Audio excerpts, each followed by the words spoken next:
के आते हैं तो शिव जी को साथ लिया और लोक भ्रमण के लिए निकल पड़े। इसी समय यहाँ त्रेता युग आ गया था और त्रेता युग में राजा दशरथ के घर में भगवान विष्णु ने अवतार लिया था और उनको वनवास हो गया था और वो सीता जी को लेके पंचवटी में थे। सीता जी को रावण हर ले गया और उनके विरह में लक्ष्मण जी के साथ सीता जी को खोज रहे थे।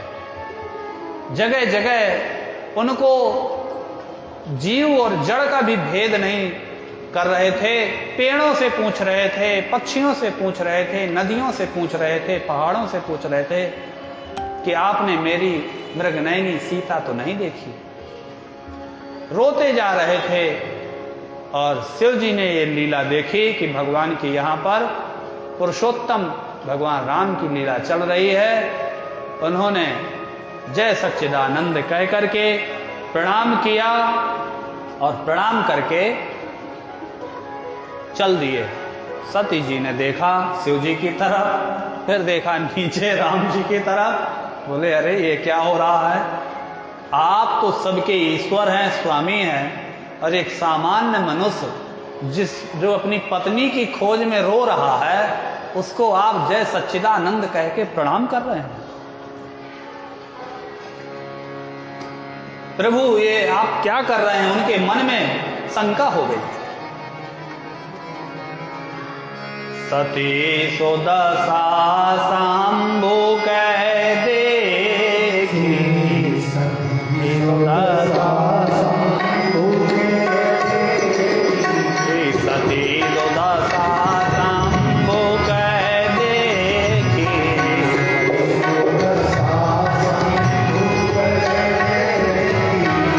और उपजा संदेह विशेषी, और उपजा संदेह विशेषी, सती सुदशा शंभु कह देखी, संदेह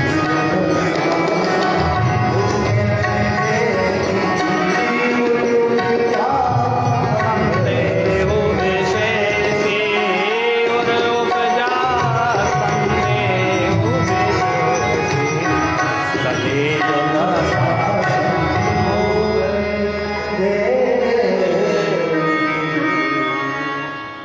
सती जी ने शंभु की दशा देखी कि अरे ये तो इनको प्रणाम कर रहे हैं, तो उर उपजा संदेह विशेषी, विशेष रूप से संदेह हृदय में आ गया।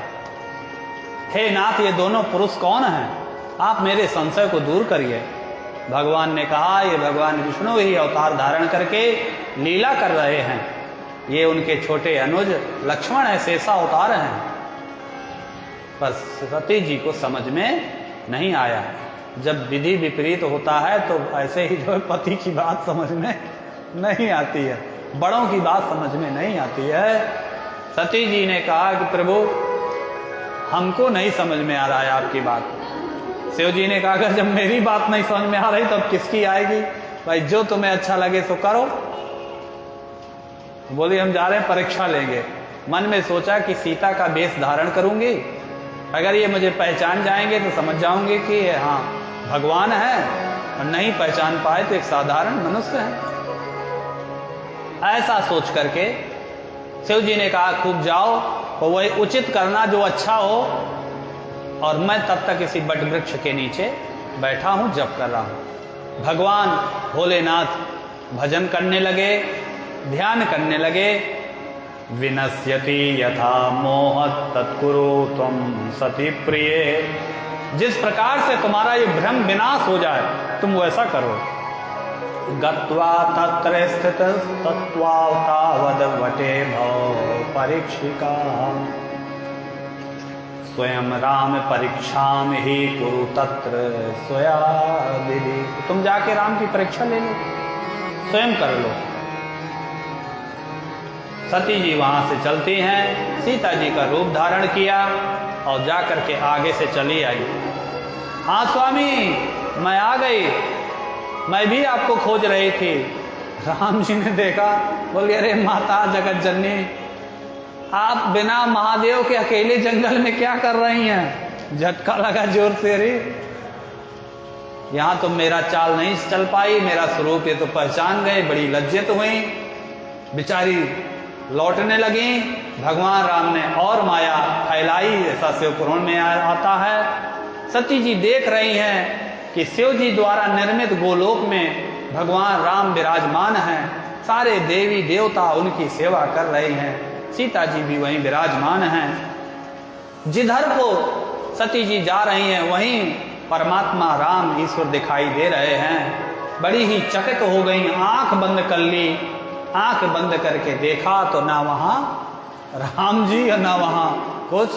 दौड़ के आई, शिव जी जहां बैठे थे, शिव जी के पास आकर के प्रणाम किया। उनके मुख में बड़ा विषाद था। शिव जी ने कहा, सती आ गई? जी महाराज। क्या हुआ, ले ली परीक्षा? नहीं महाराज, एक गलती, फिर गलती पर भी गलती, फिर और झूठ बोल देना।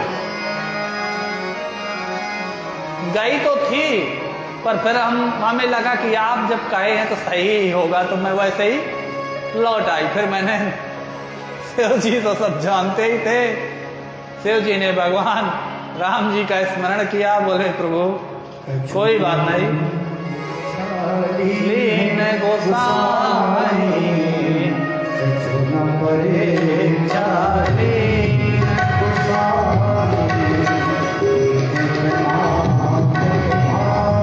बोले आपकी ही तरह बस प्रणाम की और वापस आ गए। शिव जी सब समझ गए और उन्होंने मन में विचार किया कि अगर अब मैं जिसको अपना आराध्य मानता हूं और मेरे आराध्य की जो पत्नी है वो मेरी माता है, वो मेरे पिता हैं, ऐसा भाव रखता हूं, और मेरी माता का रूप इन्होंने धारण कर लिया है, तो अब मैं इनको पत्नी रूप में कैसे स्वीकार कर सकता हूं? ये तो अधर्म हो जाएगा। मन ही मन उन्होंने संकल्प किया कि अब मैं इनको पत्नी रूप में स्वीकार नहीं करूंगा। और ऐसा ज्यों ही उन्होंने संकल्प किया त्यों ही आकाशवाणी हुई, धन्य हो महादेव, धन्य हो आप जैसा कोई धर्मात्मा और कोई जग में नहीं, आप जैसा त्रिलोकी में आपके समान कोई नहीं। धन्यस्त्वं परमेशाना त्वत्समो अद्य तथापणः ना कोऽप्यन्य त्रिलोकेस्मिन् महायोगी महाप्रभु। ऐसा महायोगी और महाप्रभु कोई नहीं होगा। सती जी ने कहा, प्रभु ये आकाशवाणी हुई, आप जैसा कोई नहीं, क्या बात हो गई ऐसा आपसे, आकाशवाणी क्यों हुई अचानक? शिव जी ने बहुत पूछने पर भी नहीं बताया। तो सती जी भी जगदम्बा हैं, उन्होंने भी ध्यान किया और समझ गई कि शिव जी ने मेरा त्याग कर दिया, मैंने जो अपराध किया। बड़ी बड़ी सांस भरने लगी, ये तो बड़ा अनर्थ हो गया, अब मैं क्या करूंगी, कैसे करूंगी, बड़ी उलझन में थी। पर शिव जी उनको किसी तरह से और कुछ सुनाते हुए, कथाएं घुमाते हुए कैलाश ले आए और आकर के कैलाश में ध्यान मग्न हो गए। कई हजार वर्ष तक ध्यान मग्न रहे, समाधि, अखंड समाधि में बैठे रहे। सती जी निरंतर सेवा करती रही।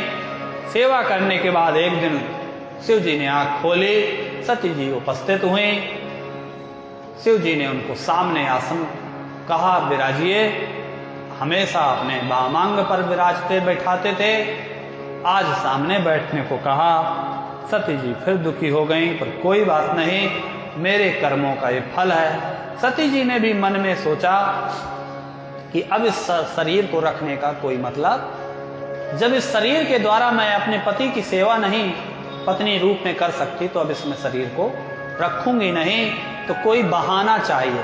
अब ऐसे तो शरीर छोड़ेंगी नहीं, तो अब प्रभु ही कोई मुझे ऐसा समय आएगा कि ये शरीर को मैं छोड़ दूंगी। ऐसा कह करके उस शिव जी की सेवा करने लगी। यहाँ ये भी कहा गया, कभी भी शिवा शिव चरित्रम को जानाति परमार्थतः स्वेच्छया क्रीडतस्तौ हि चरितम कुरुतम सदा। ये शिव और शिवा के चरित्र को कौन जान सकता है? सती शिव देवी और भोलेनाथ के चरित्र को कोई नहीं जान सकता। ये अपनी क्रीड़ा से ही एक होते हैं और क्रीड़ा करते हुए ही अलग होते हैं। वास्तव में तो हमेशा एक ही रहते हैं। वो खाली लीला दिखाने के लिए ये सब करते हैं कि सती जी अलग हो गई या उन्होंने हृदय से त्याग दिया। सती जी कोई और नहीं, शिव जी की ही अंतर शक्ति है। कोई अपनी शक्ति को कैसे त्याग सकता है? और जो अगर उनमें वियोग समझता है तो वह मूर्ख है।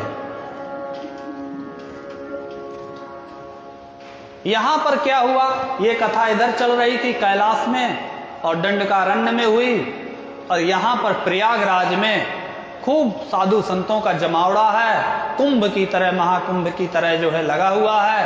वहीं पर सभी देवी देवता, ऋषि मुनि, नाग, गंधर्व, किन्नर, यक्ष, सब लोग जात उदान इत्यादि आए हुए हैं। और वहां पर एक विशाल यज्ञ का आयोजन हो रहा है, ब्रह्मा जी करवा रहे हैं। उस यज्ञ में महादेव भी पधारे हैं, भगवान विष्णु भी पधारे हैं। महादेव अपने शिष्यों गणों के साथ बैठे हैं और तभी जो है राजा दक्ष, उनको अभी अभी प्रजापति की पदवी मिली थी देवताओं के द्वारा। देवताओं का हेड प्रजापति दक्ष आए। तो दक्ष के पिता कौन है? ब्रह्मा जी। तो उन्होंने ब्रह्मा जी को प्रणाम किया और सब देवी देवता, क्योंकि वो सबसे बड़े हैं इस समय, पद में हैं, तो सब लोग आकर के दक्ष को नमस्कार प्रणाम करने लगे। और दक्ष ने देखा कि सब लोग प्रणाम कर रहे हैं पर एक व्यक्ति नहीं आ रहा, वो ज्यों का त्यों बैठा है सामने। अच्छा, 1000 लोग पैर छुएं तो उसमें उतना संतोष नहीं होता, एक आध अगर न छुएं वहां ध्यान जरूर जाता है। तो देखे तो अरे ये तो शिव है। बड़े क्रोधित हो गए, बैठ गए, कहने लगे ये तो मेरा दमाद है। दमाद तो पुत्र जैसा होता है, जमाता है, मैंने अपनी पुत्री इसको दी है। तो बेटा तो वैसे भी मैं इसका बाप तुल्य हूं, पिता तुल्य हूं, तो ये मुझे पैर छू सकता है, प्रणाम कर सकता है, पर कैसे करेगा? इसको कुछ संस्कार है ही नहीं, शमशान का निवासी है ये, भूत प्रेतों के साथ जैसी संगत वैसे ही इसका मन भी हो गया, हमेशा पत्नी के साथ रमण में लगा रहता है, बड़ा इस पत्नी प्रिय है, कभी छोड़ते ही नहीं है। मेरी पुत्री मैं इन ब्रह्मा इत्यादि देव ऋषियों के कहने से इसको दे दिया, नहीं तो मेरी पुत्री देने लायक ही नहीं थी। इस तरह से दक्ष जो है वहां पर बहुत अनर्गल प्रलाप करने लगे।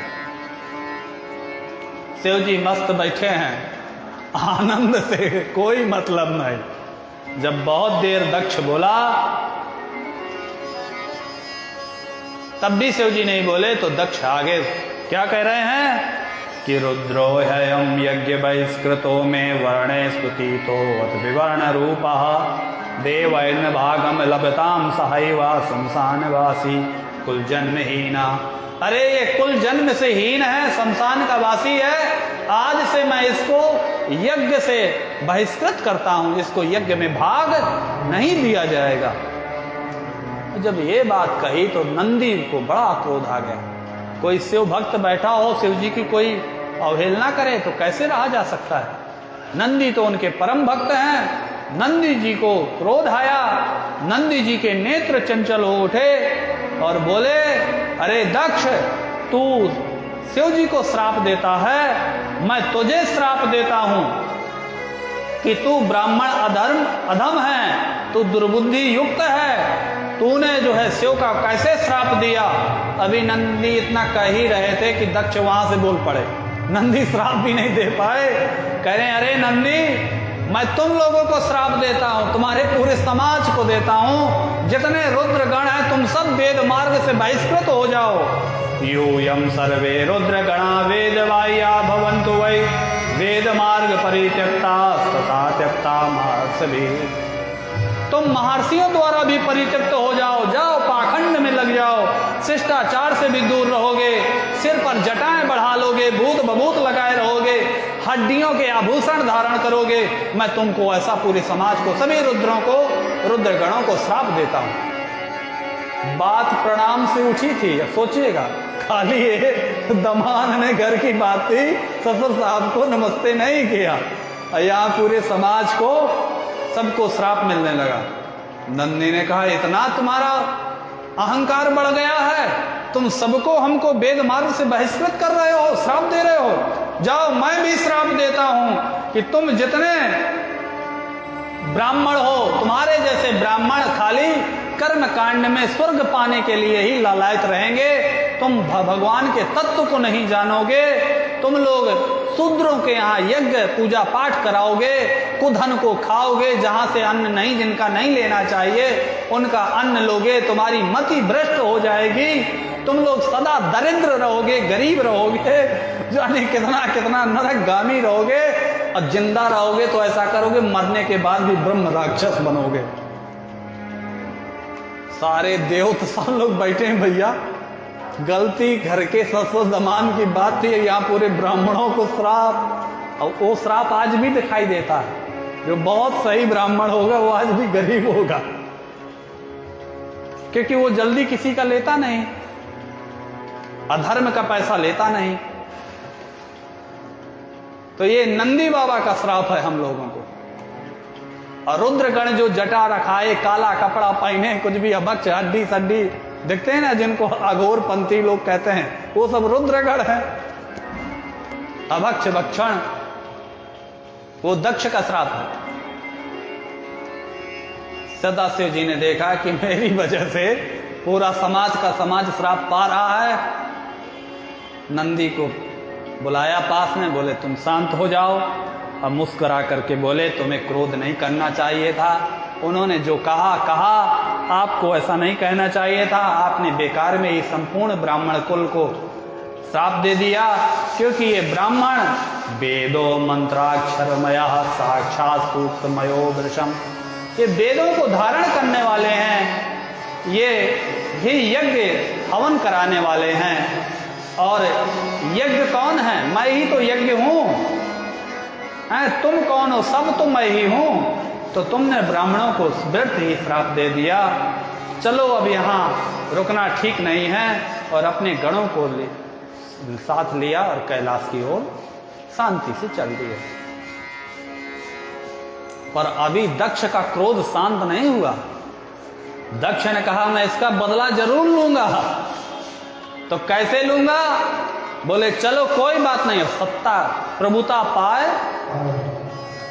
पद पा गए थे, बोले इससे भी बड़ा विशाल यज्ञ किया जाए और उस यज्ञ में सबको बुलाया जाए, और मैं अभी से नियम लागू करूंगा, मेरे ही यज्ञ से शुरू होगा कि सबको यज्ञ का भाग दिया जाए, इससे को नहीं दिया जाएगा। यज्ञ मंडप बना, विशाल यज्ञ मंडप, ऐसा कभी हुआ नहीं था यज्ञ। ब्राह्मणों को कहा गया कि जितनी मांगोगे उससे कई गुना अधिक दक्षिणा मिलेगी। भगवान विष्णु के यहाँ दक्ष गए, बोले आपको यहाँ का वो बनना है, रक्षा करने का भार आपका है। ब्रह्मा जी को बुलाया, बोले आप मुख्य ब्रह्मा बनेंगे, पूजन का आपका मेन वो है। सभी भृगु इत्यादि ऋषियों को बुलाया, किसी को होता, किसी को अर्त्विज द्वित्विज सब बना दिए, अध्वर्यु सब व्यवस्था सबको सौंप दिए।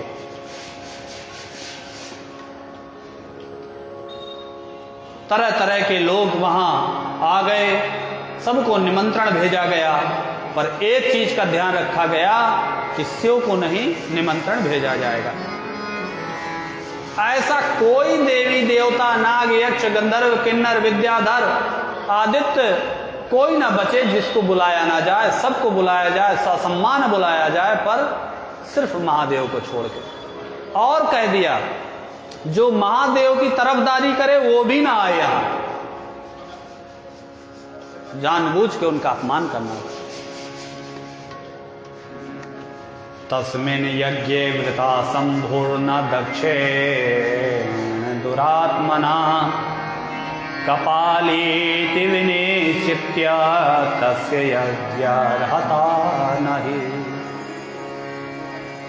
और इस कारण से अपने पुत्री को सती तक को नहीं बुलाया कि चलो चाहे बेटी भी ना आए पर मैं शंकर को नहीं बुलाऊंगा। सारी समाज जुट गई।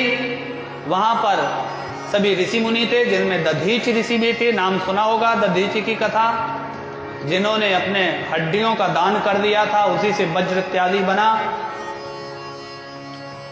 दधीचि ऋषि शिव के अनन्य भक्त हैं, अनन्य भक्त। दधीचि ऋषि ने देखा कि सब व्यवस्था हो रही है, पर यहाँ शिव जी का अभी तक नहीं आए, ना उनकी कोई व्यवस्था है, ना आसन है।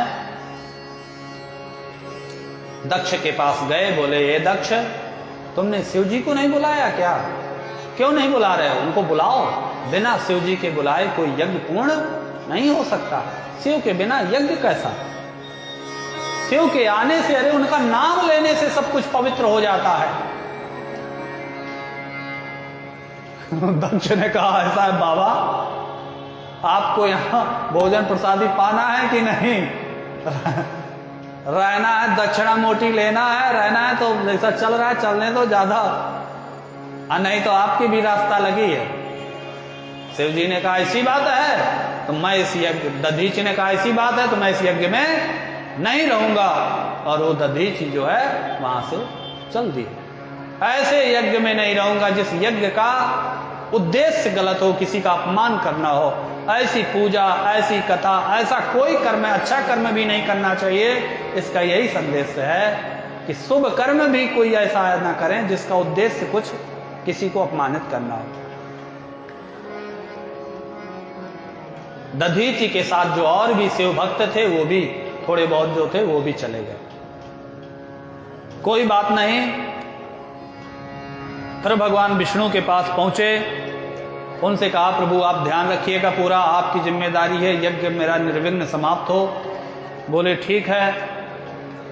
और यहाँ पर शिव जी का, दक्ष का समाचार पाकर सभी देवी देवता आकाश मार्ग से दक्ष यज्ञ में जा रहे हैं। तभी जो है चंद्रमा भी अपनी 27 पत्नियों को बैठा करके, रास्ता था दूसरा, पर चंद्रमा शिव जी का कौन है? साड़ू है।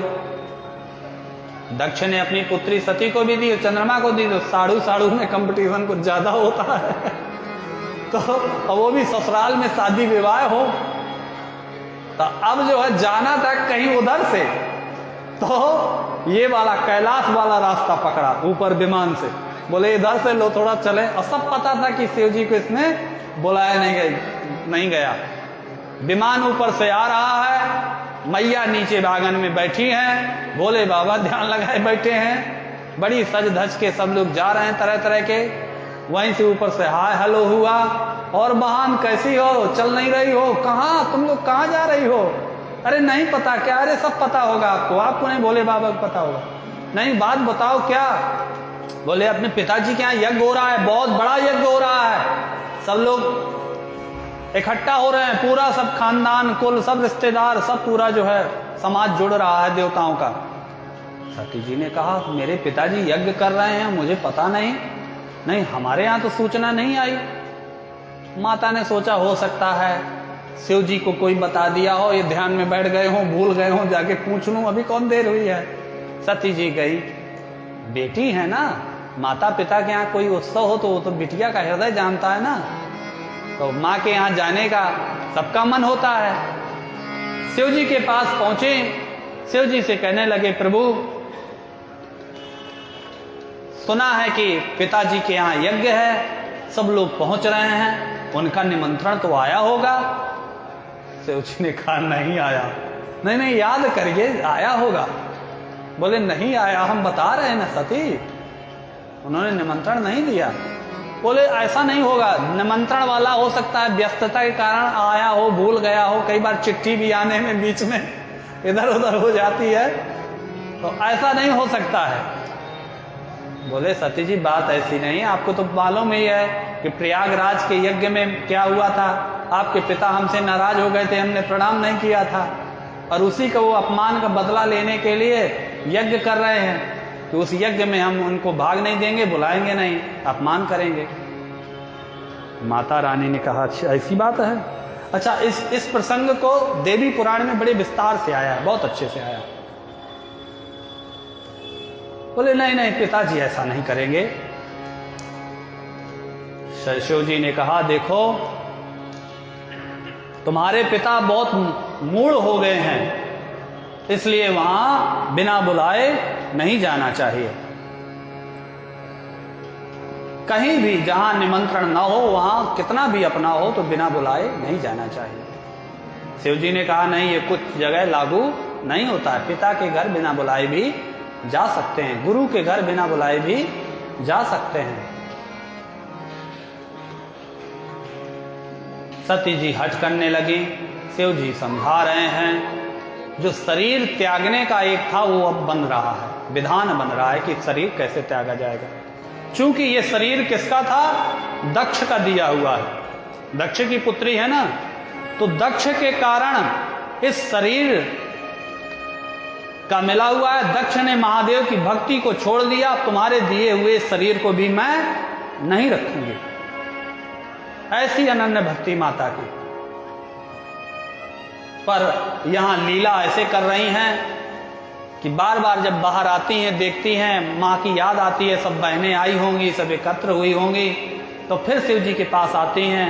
फिर स्वामी जी बात तो सुनिए, पैर दबाने लगती हैं, अनुमति दे दीजिए, चलिए आप, मैं हूं ना, मेरे सामने कोई आपका कैसे अपमान कर सकता है। लेकिन मायके में ये तो है, मायके में बेटी के सामने उसके आदमी का दमाग कोई अपमान नहीं कर सकता है, लड़ जाएगी वो। घर में भले लड़ती रहेगी अपने पति से, आप ऐसे हैं वैसे हैं, ये नहीं करते वो नहीं करते, ठीक नहीं, पर मायके में अगर उसके आदमी को किसी ने कहा तो उसकी आंखें टेढ़ी हो जाएंगी। मेरे आदमी को आप लोग ऐसा बोल रही हैं, मैं चल रही हूं आपके साथ, मेरे रहते हुए कोई आपका अपमान नहीं करेगा। शिव जी ने फिर समझाया, सती बात मानो, वहां जाना ठीक नहीं है, उचित नहीं है। फिर बाहर आती हैं, सही बात है, पति समझा रहे हैं, आज पति की बात मानना चाहिए। फिर ऊपर देखती हैं, फिर याद आती है, फिर व्याकुल है, हिरणी की तरह डरी हुई हैं, आंगन के बाहर भीतर। एक बार घर जाने का भी मन कर रहा है और पति की भी बात मानने का मन कर रहा है। ऐसे करते हुए अंत में क्रोधित हो जाती हैं।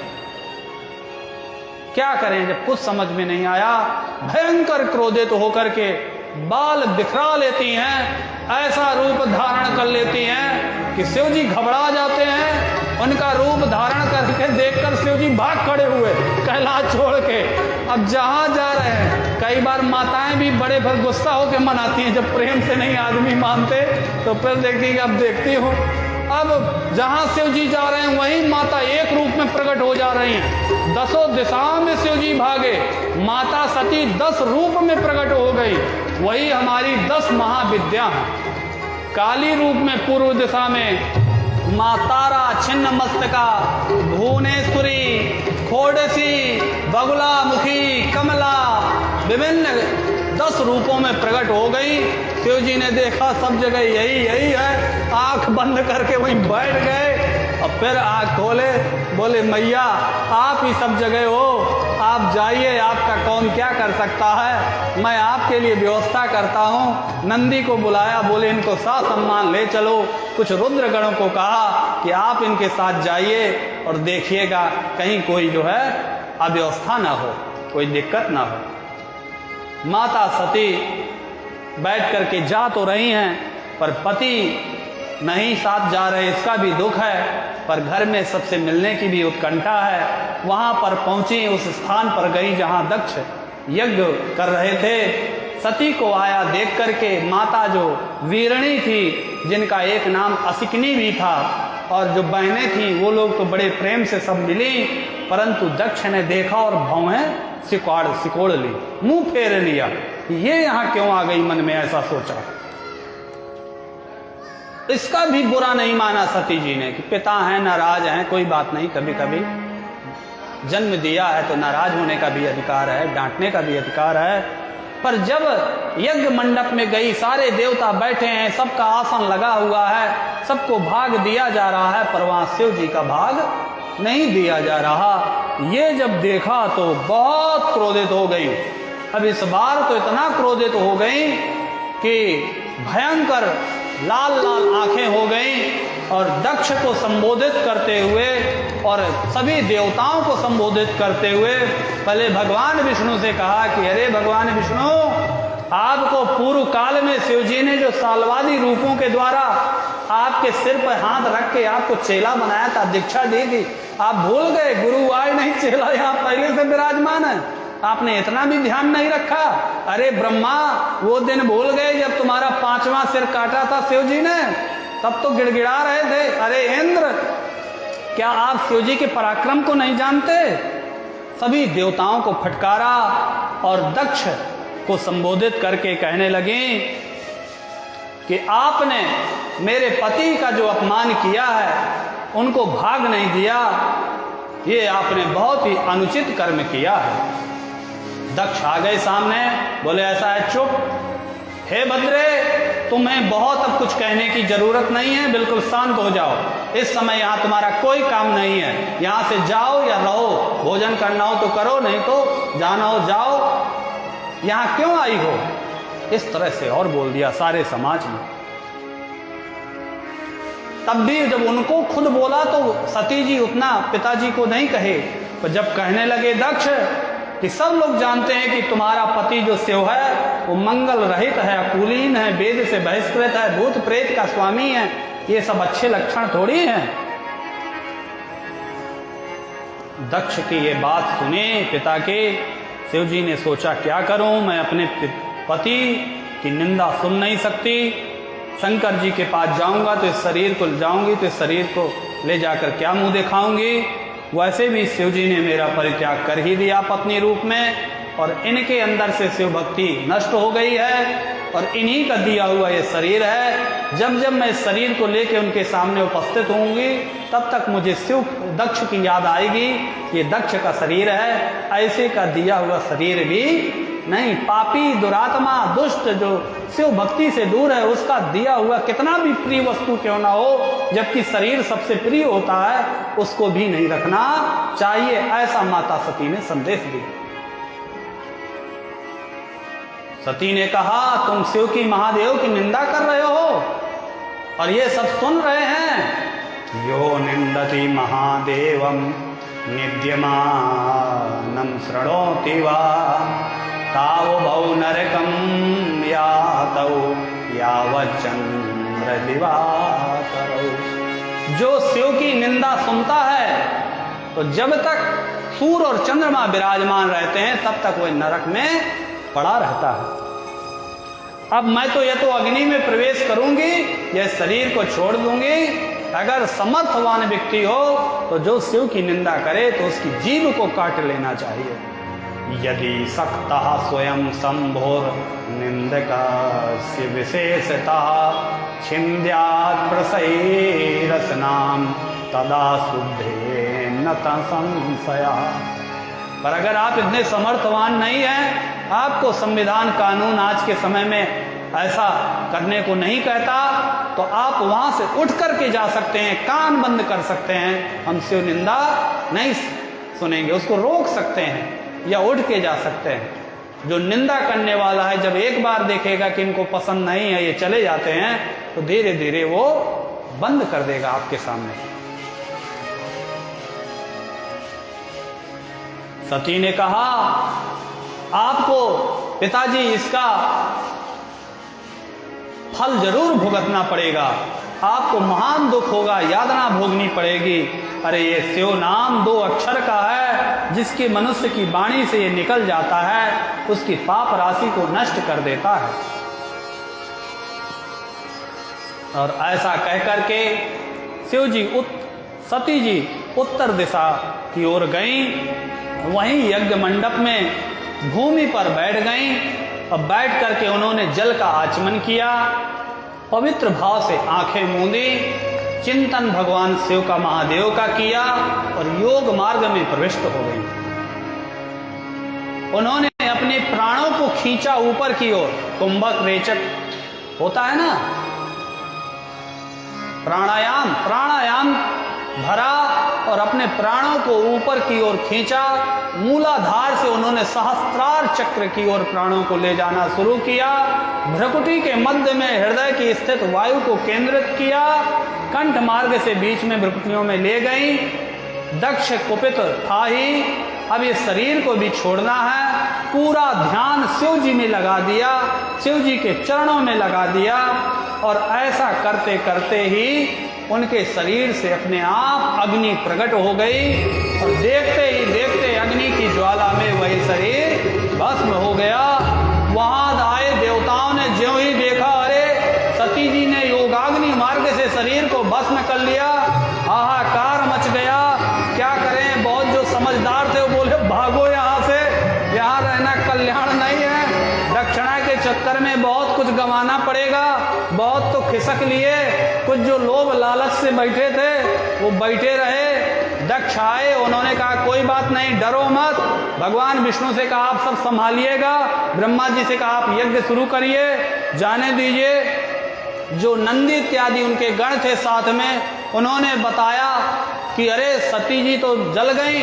सभी एकत्र हुए, एकत्र होकर के लड़ने लगे। तभी भृगु ने एक ऐसा हवन मंत्र किया कि वहाँ से कुछ गण निकले और उन्होंने हवन की लकड़ी जलती हुई उठाई, सभी रुद्रगणों को मारने लगे।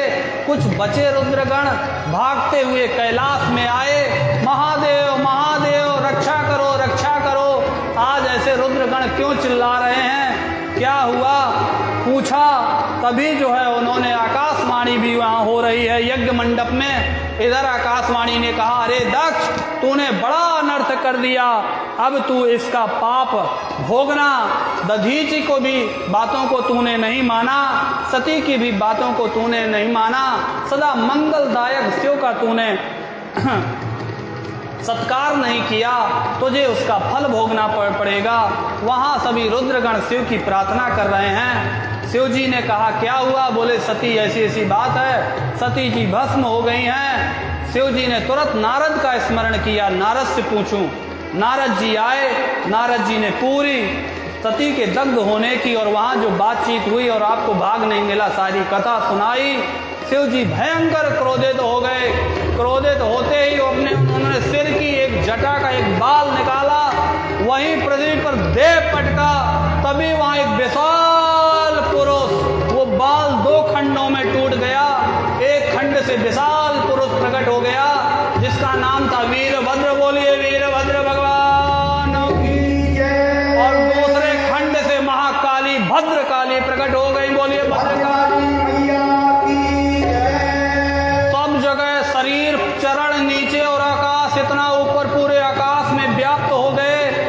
सभी जो है कहने लगे प्रभु क्या आदेश है। वीरभद्र ने कहा हे तात, हे पिता, हे शिव, हे महारुद्र, आदेश करिए, मैं पृथ्वी को पलट दूं, तोड़ दूं, ब्रह्मांड को फेंक दूं, किसको मार दूं, प्रलय कर दूं, संहार कर दूं, तरह तरह का मुझे आप आदेश करें। शिव जी ने कहा हे वीरभद्र, तुम अपने साथ इन गणों को लेके जाओ दक्ष यज्ञ मंडप में, जिसने जैसा जो है कुकर्म किया उसको वैसा फल दो। अब यहाँ से दक्ष चलने लगे, बोले हर हर। बड़ा जो है क्रोध में तमतमाए, सारे रुद्रगण इकट्ठा हो गए। सब लोग जा रहे हैं, जिनकी असंख्य संख्या है, करोड़ों करोड़ों रुद्रगण जिनका यहाँ आया कौन कितने हैं।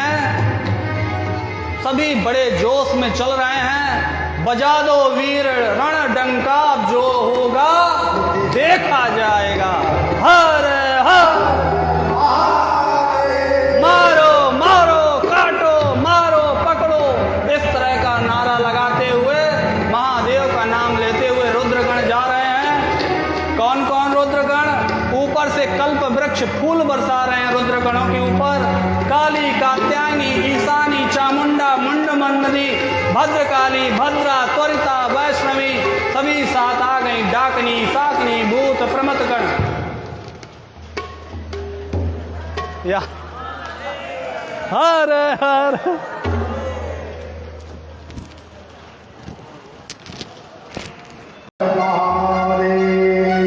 रुद्रगणों का नाम ले रहे थे, एक आध इधर भी आ गया, आके ट्रांसफार्मर में बैठ गया होगा बिजली घर में, करेंगे मुझे बुला रहे हैं महाराज जी चला जाए, तो आएंगे तो कुछ ना कुछ तो करेंगे ही। तो बहुत सारे रुद्रगण 64 गणों के साथ योगिनी भी आ गईं। सभी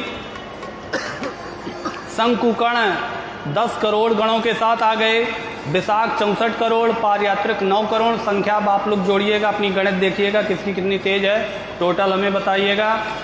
गणों में श्रेष्ठ जो ज्वाल केश था 12 करोड़, समजीमान 7 करोड़, दद्रोब 8 करोड़, कपाली 5 करोड़, संधारक 6 करोड़, कुंड 1-1 करोड़। गणों में उत्तम विष्टम्भ 64 करोड़ वीरों के साथ, सन्नाथ पिप्पल 1-1 हजार करोड़, काल कालक और महाकाल 100-100 करोड़ गणों के साथ। अब बताइए रुद्रगण कितने हैं? तो हजारों, वीरभद्र भी हजारों करोड़ भूतों के साथ। हमने बहुत छोड़ दिए लोगों के, सभी रुद्रगण जो है चल पड़े। जब रुद्र चल रहे हैं दक्ष यज्ञ की ओर, वहां पर अशुभ सूचनाएं होने लगी और यज्ञ मंडप के बीच में सियार बोलने लगे। यज्ञ मंडप अपने आप गिरने लगा, दक्ष की बाईं आंख, भुजा, जांग फड़कने लगी। दक्ष ने जाकर फिर श्री हरि नारायण से गुहार लगाई, प्रभु आप रक्षा करिएगा। बोले मैं भक्त के वशीभूत हूँ, आपने किया तो ठीक नहीं है। आपने महादेव का वहाँ पहुँचने के पहले ही विभिन्न प्रकार के अशुभ सूचना होने लगे और भगवान विष्णु ने कहा मैं भक्त के वशीभूत हूँ। आज गण जो है पहुँच गए दक्ष यज्ञ में, वहाँ पर युद्ध भयंकर हुआ देवताओं से, शिवगणों का। और इंद्र आदि के पूछने पर बृहस्पति जी ने बताया कि ये रुद्रगण अपराजेय हैं, ये आप इनको नहीं जीत पाएंगे। अंत में वीरभद्र ने सभी देवताओं को युद्ध के लिए ललकारा। भगवान विष्णु का और वीरभद्र का भयंकर युद्ध हुआ और भगवान विष्णु भी वहाँ उस युद्ध से चले गए अपने बैकुंठ। बोले कि भाई अब आप समझो, आपका काम समझे। वीरभद्र ने भी भगवान को प्रणाम किया और यहाँ पर सभी यज्ञ को विध्वंस करने लगे, मंडप उखाड़ने लगे। और वीरभद्र ने दक्ष का सिर पकड़ा, पकड़ करके जैसे कोई छोटा बच्चा कमल की नाल को, डंड को तोड़ दे, ऐसे ही मत्त गजराज की तरह दक्ष का सिर उन्होंने धड़ से अलग कर दिया और उसी यज्ञ हवन में उन्होंने उसको डाल दिया। बोले हर हर महादेव। अब जब मुख्य यजमान ही भस्म हो गया, अब क्या करें? तो सब लोग बोले अब तो यज्ञ समाप्त हो गया, भागो यहाँ से। गणों ने पकड़ा, जिसने हंसा था उसके दांत तोड़े, जो बहुत आंखें मटका रहा था शिव निंदा के समय उसकी आंख फोड़ दी, किसी के दाढ़ी के बाल नोच लिए, विभिन्न प्रकार का सबको दंड दिया।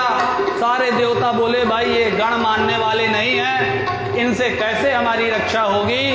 बोले वहीं रक्षा होगी महादेव के पास। सब भागते हुए गए शिव जी के पास और शिव जी से प्रार्थना करने लगे कि हे प्रभु आप जो है हमारी रक्षा करिए और चल के इस यज्ञ को, अगर यज्ञ आगे नहीं हुआ तो हमेशा ये परंपरा बंद हो जाएगी, इसलिए आप उसको पुनः प्रतिष्ठित करिए। बहुत जब प्रार्थना किए तो शिव जी प्रसन्न हो गए। आइए हम लोग भी शिव जी की प्रार्थना करते हैं। दानी कहूँ शंकर ऐसे दानी की शंकर के समान और कहीं नहीं। अभी सती जी उनकी पत्नी भस्म हुई, फिर भी देवता लोग प्रार्थना करने चले गए तो सब भूल गए और पहुंच गए दक्ष यज्ञ में। और जाकर के उन्होंने सबको ठीक किया और ठीक करने के बाद बोले दक्ष, बोले महाराज उसका तो सिर ही गायब हो गया, आपके वीरभद्र जी ने जो है यज्ञ मंडप में डाल दिया, भस्म हो गया, तब क्या करें? बोले कोई नया सिर इसमें दूसरे किसी जीव का जोड़ो। तो वहाँ पर बकरे का सिर, बकरा जो आया था एक, बकरे का सिर जोड़ दिया गया। बकरे का क्यों जोड़ा गया? क्योंकि बकरा हमेशा मैं बोलता है, तो अहंकार का प्रतीक है। और दक्ष जब से प्रजापति बना तो मैं ही चिल्ला रहा था, इसलिए लो बोलो अब जीवन भर मैं करते रहना ससुर साहब, ऐसा दंड दिया। ज्यों ही बकरे का सिर लेकर के दक्ष के धड़ में जोड़ा तो सजा तो पा ही चुका था। वीरभद्र के स्पर्श से बुद्धि निर्मल हो गई थी भाव भगवान के प्रति बदल गया था। खड़ा हुआ, सामने देखा महादेव खड़े हैं, तो सोचा कि इनकी स्तुति करूं, प्रार्थना करूं तो क्या बोलूं, कुछ समझ में आया नहीं, तो जोर से बोला बम बम बम बम। तब से सब लोग जो है भगवान बड़े प्रसन्न हुए, बोले आज कितनी बढ़िया जो है भाषा बोल रहे हैं हमारे ससुर साहब। ससुर साहब बहुत सुंदर हमारी प्रार्थना करने लगे। अभी तो मैं कह रहे थे, अब बम बम करने लगे। बोले हमारे ससुर साहब ने पहली बार बोला, इसलिए आज से ये मेरा बीज मंत्र होगा। जो भी मेरे सामने, शिवालय के सामने, मंदिर के सामने या कहीं भी मेरे इस मंत्र को उच्चारण करेगा, मैं बहुत प्रसन्न होऊंगा। तब से काशीवासी सभी शिव भक्त हमेशा हर जगह जहां महादेव को देखते हैं तो कैसे बोलते हैं, बम बम बम।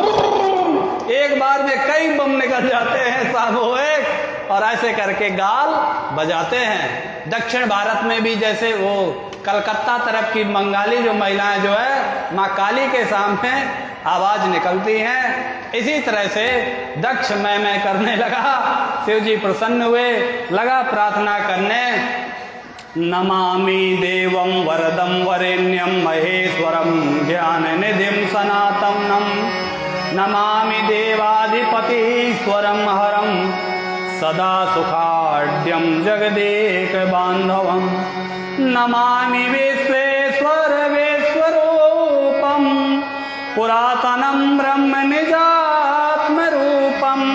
नमामि सर्वं भवभावं परात् परं शंकरमानतोऽस्मि।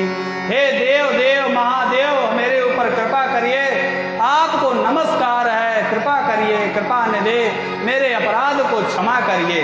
देव देव महादेवा कृपां कुरु, नमोस्तुते अपराधं क्षमस्वाद्य मम शंभो कृपानिधे। मैं खल हूँ, मूर्ख हूँ, हे देव, मैं आपके तत्व को नहीं समझ पाया। अनुग्रह कृतस्ते ही दंड व्याजेन शंकरा। हलो मूढ़धीर्देवा ज्ञातम तत्वं मया नते। मैं आपके तत्व को नहीं जान पाया। बड़ी सुंदर प्रार्थना की। यहाँ पर दक्षेश्वर महादेव है। कहाँ पर? मृत्युंजय मंदिर दारानगर, यहाँ पर मैदागिन के पास में है। वहीं अंदर जाएंगे तो दक्षेश्वर महादेव विराजमान है। उनके जो दर्शन करता है तो शिव जी बड़े प्रसन्न होते हैं। शिव जी प्रसन्न हो गए। ब्रह्मा जी प्रार्थना करने लगे, देव देव महादेव करुणा सागर प्रभो स्वतंत्रा परमात्मा तुम परमेश्वर वयोग्य। हे प्रभु, आप तो देव देव महादेव हैं, करुणा सागर हैं, आप स्वतंत्र परमात्मा परमेश्वर अद्वय अविनाशी हैं। प्रभु आप रक्षा करिए, हम अज्ञानी जन हैं, हम लोगों से गलतियां होती हैं। आप भक्त वत्सल हैं, आप अपनी भक्त वत्सलता दिखाइए। सभी लोगों ने प्रार्थना की। महादेव प्रसन्न हो गए। महादेव ने सबको स्वस्थ किया, उनका यज्ञ किया।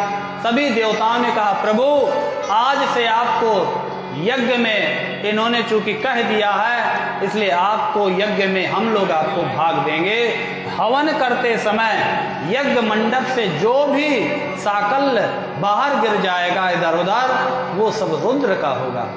उस पर किसका अधिकार होगा? रुद्र का। तब से हवन करते वक्त बहुत बटोर के उसी में डालें या एक भी बार न गिरने पाए, ऐसा नहीं सोचना चाहिए। यज्ञ देवता को समर्पित ऐसे करके छोड़ना चाहिए। जो बाहर गिरेगा वो यज्ञ रुद्र देवता स्वीकार करते हैं, अंदर वाले यज्ञ नारायण स्वीकार करते हैं। सभी लोग प्रसन्न हो गए। पुनः यज्ञ हुआ और पार्वती मैया जगदम्बा पुनः शिव जी से के ही हृदय में समा गई और सभी देवताओं ने प्रार्थना की कि हे माता, आप पुनः, क्योंकि बिना शक्ति के शिव अधूरे, बिना शिव के शक्ति अधूरी, और ये सारा संसार शिव शक्ति के बिना अधूरा, इसलिए हे माता आप पुनः आइए। माता की सब लोग प्रार्थना कर रहे हैं, शिव जी की सब लोग प्रार्थना कर रहे हैं। आइए हम लोग भी एक भजन करके शिव जी का और आरती की ओर चलेंगे। कल पार्वती विवाह